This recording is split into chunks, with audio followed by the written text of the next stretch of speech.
Hey guys, Clumsy Dad here. Good morning. I'm going to try to give a quick overview of Castelli, just some of the basic points. Lovely game board, pieces, cards. It's this modular board you get to put together. In the middle there's 4 sections that you can rotate for different games, mix it up a little bit. Then you have the scoring tracks over here. I'm in the middle of a 4-player game right now, but for a 2-player game you'd actually turn over half the board. You put the score track in the middle, and then you just play with 16 tiles for 2-player, and then for a full 3 or 4-player game you put all the tiles down, 32 in total. Now basically what you're going to do is you're going to flip these over and orientate them so you get majority in basically half of the square. When two sides are covered, whoever has the highest number gets that resource, and you mark your resources for rock, grain, and wood over here, and you need 1 of each in order to build a castle. Now you're going to have each player is going to have 8 turns, so in a decent game you're going to want to build probably 4 up to 6 castles. Now also on your turn, when a tile's placed, when you flip it over, there might be a silver cube on it. You can take a silver. There might be a card on it, so you can take a card to add to your collection, which do different things, like let you build in areas besides the rocky areas. You can build in the wood or the grain, or maybe let you steal silver or just take victory points. Basically, you're just going to get victory points when you build castles and keep track around the outside, of course. So this game is fun because of gathering the resources early on. You need to diversify because you need to have 1 each to build a castle. And then the castles are going to be built, you want to build an intersection where you can have a lot of villages and cities vertically and horizontally, or vice versa, but on the grid, on the 2 axes, and if you put it at a nice intersection you get more points.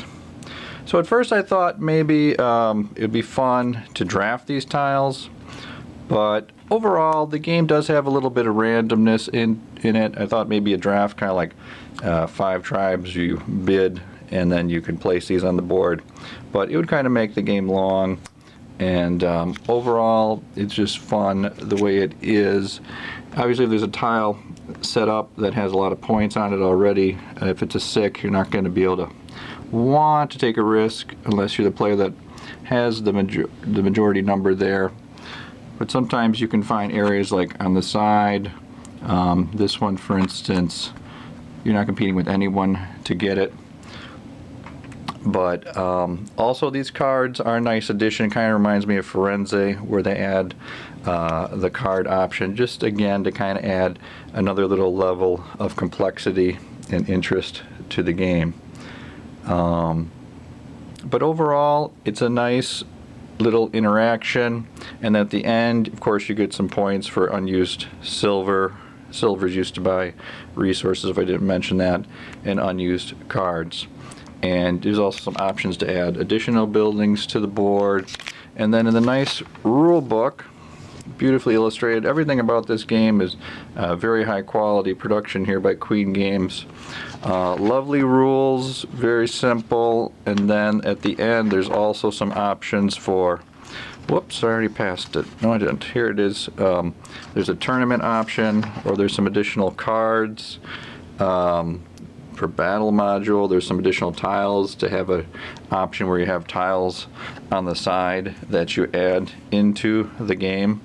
So this is a nice little game from Gunter Burkhardt. Like I said, I was able to pick it up for substantially less than $40. If you can, I would recommend it. It's kind of like slightly advanced family level, but pretty much family, 10 plus, and just a nice little production.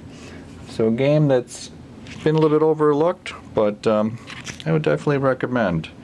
Like I said, you know, you build the castles, put them on the board. You want to try to get, you can have basically 8 turns, and you stay involved because there might be resources that you pick up on other people's turns as well. So Castelli, Gunter Burkhardt, only a couple years old, but still worth adding to your collection. Clumsy Dad.